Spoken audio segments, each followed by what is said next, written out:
वर्ण विचार टॉपिक संस्कृत का हमने पढ़ लिया है, कंप्लीट पढ़ लिया है। वर्ण विचार, स्वर, व्यंजन, प्रकार और हमने आभ्यंतर प्रयत्न और बाह्य प्रयत्न सब पढ़ लिया है और वो लगभग 45 मिनट की वीडियो हमने अपलोड कर दी है।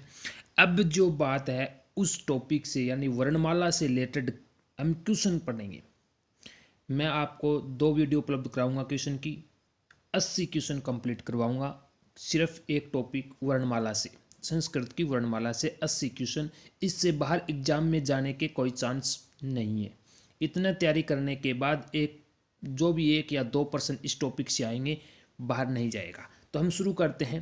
क्वेश्चन नंबर फर्स्ट हमारा है, अष्टाध्यायी इतिशय ग्रंथस्य रचनाकारः अस्ति।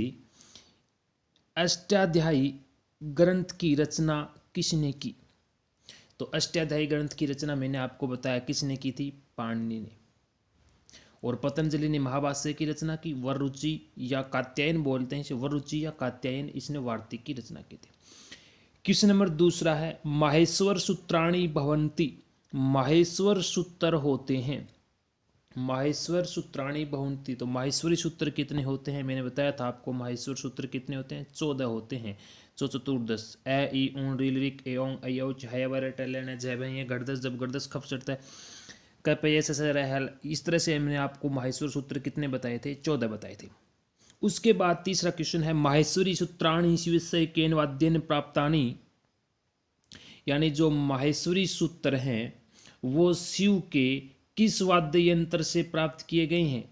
तो मैंने आपको बताया था डमरू या डंका, तो यहाँ पे ऑप्शन है डंका, क्योंकि इस डमरू और डंके की ध्वनि को ही पाणिनि ने सूत्रबद्ध किया था और जिन्हें माहेश्वरी सूत्र कहा जाता है। तो राइट आंसर हो जाएगा 4 नंबर डी। 4 नंबर क्वेश्चन है, प्रत्याहार संज्ञा विधायकम सूत्रमस्ति। यानी प्रत्याहार संज्ञा जो है उसका विधायक सूत्र क्या है, प्रत्याहार का सूत्र क्या है, परिभाषा क्या है? तो आदिरेन्तयेन सहेता, परिभाषा क्या है उसकी, आदिरेन्तयेन सहेता, option number 3। Question number 5, Sanskrit वर्णमालायाम वर्णा भवन्ति।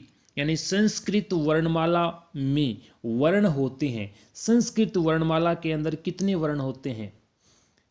टोटल वर्ण पूछ रहा है ये, तो संस्कृत वर्णमाला में सामान्यतः कितने वर्ण होते हैं? 60 चत्वारी सत यानी 46 होते हैं। कितने होते हैं? 46, 60 चत्वारी सत, ऑप्शन नंबर बी। छठा क्वेश्चन है, संस्कृत वर्णमालायाम स्वरा भवन्ति। यानी संस्कृत वर्णमाला में स्वर कितने होते हैं? तो संस्कृत वर्णमाला में कितने स्वर होते हैं? 9। कितने स्वर होते हैं? 9 स्वर होते हैं। 9 अच बोल रहे, 9 अच। जो शुरू के 4 सूत्र हैं वो क्या हैं, उसमें स्वर आते हैं शुरू के 4 सूत्र में, माहेश्वरी सूत्रों में। माहेश्वरी सूत्राणानुसारेण स्वराणाम संख्या वर्तते। माहेश्वरी सूत्र के अनुसार स्वरों की संख्या कितनी है? माहेश्वरी सूत्र के अनुसार, तो माहेश्वरी सूत्र के अनुसार स्वरों की संख्या कितनी है? माहेश्वरी सूत्र के अनुसार स्वरों की संख्या है 9। माहेश्वरी सूत्र के अनुसार स्वरों की संख्या कितनी है? तो इसका आंसर हो जाएगा 1 नंबर। क्वेश्चन नंबर 8, पाणिनीय शिक्षानुसारेण वर्णा भवन्ति। पाणिनीय शिक्षा के अनुसार वर्ण कितने होते हैं? तो पाणिनीय शिक्षा के अनुसार जो वर्ण होते हैं वो 63 या 64 होते हैं। तो 63 या 64, ऑप्शन नंबर हो जाएगा 63 यानी 63 और 64 यानी 64, तो 63 या 64। क्वेश्चन नंबर 9, ऋस्व स्वराः भवन्ति। ऋस्व स्वर होते हैं। ऋस्व स्वर कितने में? हमने स्वरों के 3 प्रकार देखे। ऋस्व स्वर, तो ऋस्व स्वरों को मूल स्वर भी कहा जाता है, इन्हें लघु स्वर भी कहा जाता है और इन्हें एकमात्रिक स्वर भी कहा जाता है। तो इनकी संख्या कितनी होती है? 5 होती है। पंच, इनकी संख्या कितनी होती है? 5, ऑप्शन नंबर 3। ऋस्व स्वर हमने देखे थे, दीर्घ स्वर देखे थे, प्लुत स्वर देखे थे। दीर्घ स्वर की संख्या कितनी होती है? क्वेश्चन नंबर 10 है, दीर्घ स्वरा भवन्ति। दीर्घ स्वर होते हैं। दीर्घ स्वर कितने होते हैं? 8 होते हैं। दीर्घ स्वर कितने होते हैं? 8, तो option number B 8।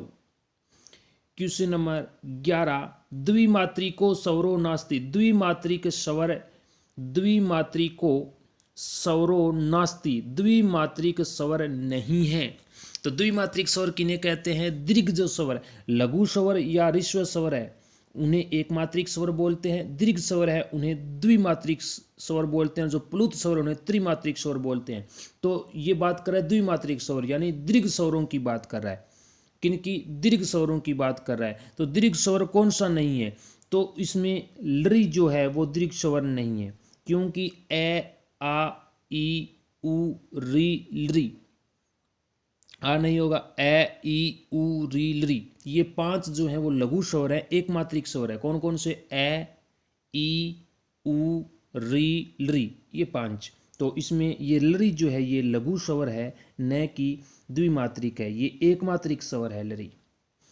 Question number 12, कस्मिन विकल्पे यम वर्ण से उदाहरणमस्ति, किस विकल्प में यम वर्ण का उदाहरण है? यम वर्ण का उदाहरण कौन सा है? मैंने बताया था यम वर्ण का उदाहरण वो होगा जिसमें क, ख, ग, घ इन 4 वर्णों में से किसी भी वर्ण की आवृत्ति हो रही हो, यानी 2 बार आया हुआ हो और उसके जस्ट बाद 5वां वर्ण आया हो, उसके जस्ट बाद क्या आया हो? 5वां वर्ण आया हो। तो आप देखिए पहले ऑप्शन में ख, ख की आवृत्ति हो रही है और उसके बाद न है, 5वां वर्ण है। तो ये तो क्या है?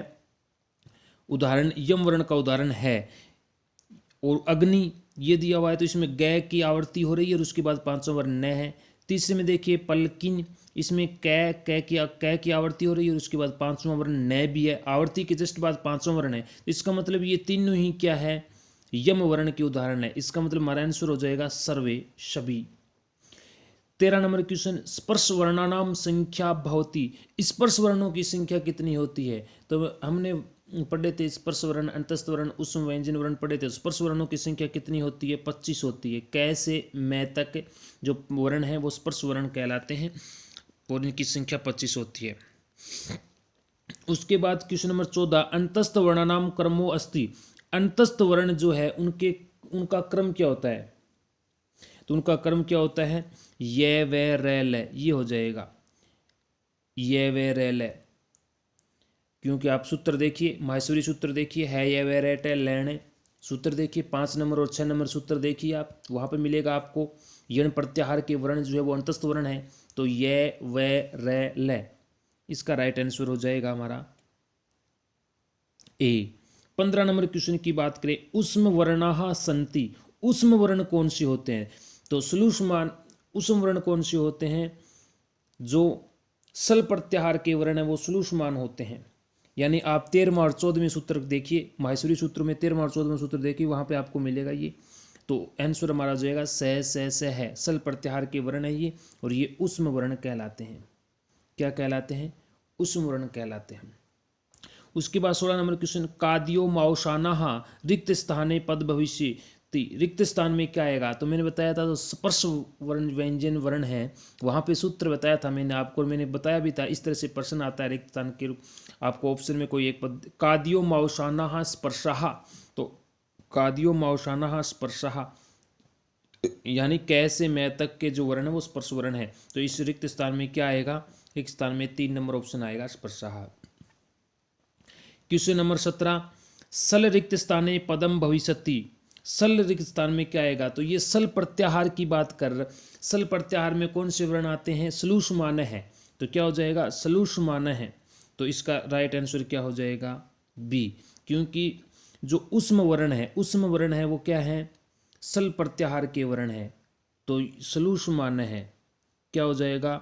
श्लूषमान हो जाएगा। ये सूत्र आपको मैंने सूत्र बताया था, जो व्यंजन बताया था उसमें बताया था श्लूषमाण है, ये सूत्र बताया था। इसका मतलब है कि सल प्रत्याहार के जो वर्ण है वो क्या है? सल प्रत्याहार के वर्ण क्या है? सल प्रत्याहार के वर्ण जो है वो क्या है? सल प्रत्याहार के वर्ण उष्म वर्ण है, तो श्लूषमाण है। तो यहाँ पे क्या आ जाएगा? बी। सल के साथ ऊ उष्माण है, ऊ की मात्रा लग जाएगी लय के अंदर, ये बन जाएगा इस तरह से श्लूषमाण है। ठीक है, ओके। उसके बाद हम बात करते हैं क्वेश्चन नंबर 18 की बात करते हैं। तो क्वेश्चन नंबर 18, यणो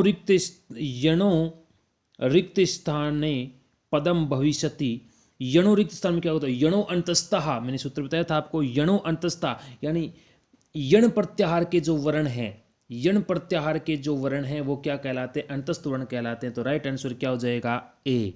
राइट आंसर क्या हो जाएगा, ए, यणो अंतस्थः। या आपने ये सूत्र नहीं देखा क्या, मैंने आपको बताया था प्रत्येक सूत्र यणो अंतस्थः,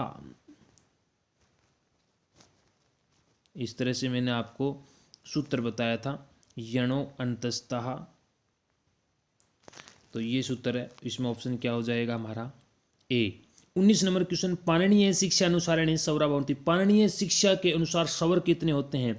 तो मैंने बताया पाणिनीय शिक्षा के अनुसार स्वर 21 या 22 होते हैं। तो एक विंशति या द्वाविंशति, ऑप्शन नंबर 4। 20 नंबर क्वेश्चन, उच्चारण स्थानानि भवन्ति। उच्चारण स्थान कितने होते हैं। तो मैंने बताया आपको उच्चारण स्थान कितने होते हैं, 8 होते हैं, अष्टौ।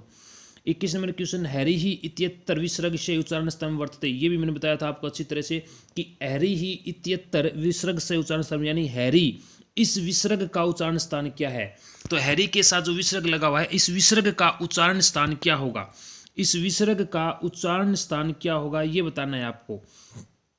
तो विसर्ग का उच्चारण स्थान मैंने आपको बताया था कि विसर्ग किसके साथ है, ई के साथ है, क्योंकि र है और रै पर किसकी मात्रा, ई। तो ई के साथ विसर्ग, यानी आप इसका जब करोगे वर्ण विच्छेद करोगे, जैसे अंतिम वर्ण का कर लेते हैं, ये तो है हो गया, इसके बाद रै हलंत हो गया और इसके साथ ई की छोटी मात्रा है तो ये ई है, और उसके बाद विसर्ग है, इस ये हैरी है, तो इसका मतलब इस ई के साथ विसर्ग है। तो ई का उच्चारण स्थान क्या है, ई का उच्चारण स्थान इचु ऐसा नाम तालु, तालु होता है। तो इस विसर्ग का उच्चारण स्थान भी वही होगा। जिस स्वर के साथ विसर्ग लगी हुई है उस स्वर का जो उच्चारण स्थान होता है उस विसर्ग का भी वही उच्चारण स्थान होगा। तो ये विसर्ग जो है किसके साथ लगी हुई है, ई के साथ लगी हुई है, और ई का उच्चारण स्थान होता है तालु। तो इस विसर्ग का उच्चारण स्थान भी क्या हो गया, तालु। तो यहां पे हमारा आंसर क्या आएगा, हमारा आंसर आएगा 3 नंबर सी। 22 नंबर क्वेश्चन की बात करें, 22 नंबर क्वेश्चन है, स वर्ण से उच्चारण स्थान वर्ते। स वर्ण का उच्चारण स्थान क्या है। तो ये स वर्ण का उच्चारण स्थान जो है वो दंत है, क्योंकि लड़ी तुलसा नाम दंता। तो ये मैंने आपको बता दिया है। च वर्ण से उच्चारण स्थानम, च वर्ण का उच्चारण स्थान क्या है, इचु यसा नाम तालु। तो च वर्ग वाले तालु होंगे, 3 नंबर। उसके बाद 24 नंबर क्वेश्चन है, तय वर्ण से उच्चारण स्थानम वर्ते। तय वर्ण का उच्चारण स्थान क्या होगा। तो तैवर्ग का क्या, लरी तुलसा नाम दंता। तो इसका दांत होगा, दंता होगा, लरी तुलसा नाम दंता। कंठ, कंठ तालु वर्णो अस्ति। कंठ तालु यानी जो कंठ से भी बोले जाते हैं और तालु से बोले जाते हैं, तो इसका ए ऐ दोनों हो जाएगा। ए दई तो कंठ तालु, सूत्र था ए दई तो कंठ तालु, ए ऐ उभौ, तो दोनों हो जाएंगे। ये 3 नंबर ऑप्शन हो जाएगा। कंठ तालु से ए भी बोला जाता है और ऐ। दंतोष्टे वर्ण वर्तते। दंतोष्टे वर्ण है यानी दांत और ओष्ठ, दंतोष्टे वर्ण वकार से दंतोष्ट है, तो वह जो है वो क्या है, दंतोष्टे वर्ण है। क्वेश्चन नंबर 27 की बात करें, री या री वर्ण से, छोटी री या बड़ी री वर्ण से उच्चारण स्थान भवति। छोटी री या बड़ी री का उच्चारण स्थान क्या है। तो ऋतु रसाना मूर्धन्य, तो इसका उच्चारण स्थान क्या होगा, मूर्धा होगा। क्या होगा, मूर्धा, ये मूर्धन्य वर्ण है। वह वर्ण का उच्चारण स्थान बै वर्ण का, बै है ये, पै पतंग फैफल बै बकरी, बै ये बै बकरी। बै वर्ण से उच्चारण स्थानम वर्तते। बै वर्ण का उच्चारण स्थान क्या है। तो बै वर्ण का उच्चारण स्थान क्या होगा, उपउपध्मानिया नाम ओष्टौ। तो पै वर्ग वाले किस में आएंगे, ओष्ट के अंदर, तो ओष्टौ। क्वेश्चन नंबर 29, लरी वर्ण से उच्चारण स्थान वर्ते। लरी वर्ण का उच्चारण स्थान क्या है। तो लरी तुलसा नाम दंता, उच्चारण स्थान क्या हो जाएगा, दंता। क्वेश्चन नंबर 30 की बात करें, से वर्णासंति क्रमशः, इनके, तो ये जो से आपको दुई वाला से जो दिखाई दे रहा है, इसका होता है तालवे, और जो ये आपको पेट चीरिया से दिखाई दे रहा है इसका होता है मूर्धन्य, और ये जो से दिख रहा है से सड़क वाला, ये होता है दंते। तो इसका तालवे मूर्धन्य दंते, ऑप्शन में किस में है, तालवे दंते मूर्धन्य, 2 नंबर ऑप्शन में है। यह वर्ण से उच्चारण स्थान भवति। यह वर्ण का उच्चारण स्थान क्या होता है, इचु यशा नाम तालु। तो यह वर्ण का उच्चारण स्थान क्या होता है, तालु होता है। उसके बाद 32 क्वेश्चन नंबर में ये जो दिया हुआ है, 32 नंबर क्वेश्चन में ये सभी वर्ग के 5वां अक्षर दिया हुआ है। सभी वर्ण का क्या दिया हुआ है, 5वां अक्षर। तो इसका उच्चारण स्थान मुख्य रूप से होता है, तो नासिका होता है इनका, मुख्य रूप से क्या होता है, नासिका होता है 5वें वर्ण का। 33 नंबर क्वेश्चन, है वर्ण अस्थि। है वर्ण है, तो है वर्ण उसम वर्ण भी है और है वर्ण कंठे वर्ण भी है। उसम वर्ण है क्योंकि सलूस मान असल प्रत्याहार के वर्ण क्या है, उसम वर्ण है, और कंठे अकु अविसर्जनीय नाम कंठ है, तो ये कंठे भी, तो क्या आंसर हो जाएगा, उभौ। क्वेश्चन नंबर 34, विसर्ग से उच्चारण स्थानम भवति, विसर्ग का उच्चारण स्थान होता है, तो विसर्ग का उच्चारण स्थान क्या होता है?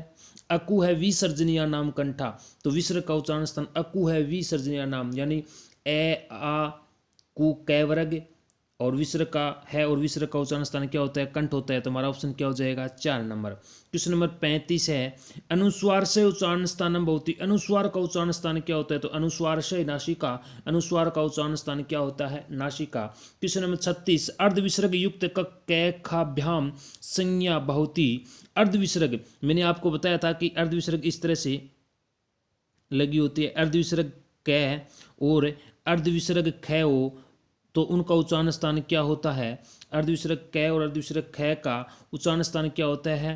जीवा मूल्य। क्या होता है? जीवा मूल्य। तो हमारा आंसर क्या हो जाएगा? जीवा मूल्य।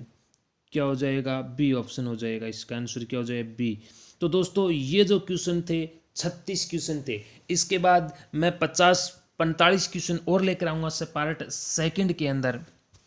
ये पार्ट फर्स्ट था, इससे रिलेटेड क्वेश्चन थे, महत्वपूर्ण क्वेश्चन से दोस्तों। ये 80 क्वेश्चन, ये यदि आप 80 क्वेश्चन कर लेते हैं तो आपका उसके बाद वर्ण विचार से प्रश्न गलत नहीं हो सकता, ये 100% मैं लिख करके देता हूं दोस्तों। चैनल को लाइक कर दीजिए, शेयर कर दीजिए और कमेंट करना न भूलें, और वीडियो को दोस्तों लाइक करें, शेयर करें और चैनल को सब्सक्राइब करें, जरूर करें दोस्तों, चैनल को सब्सक्राइब करें। आपके लिए मैं बहुत इंपॉर्टेंट क्वेश्चन महत्वपूर्ण लेकर के आया हूँ, प्रश्नोत्तरी।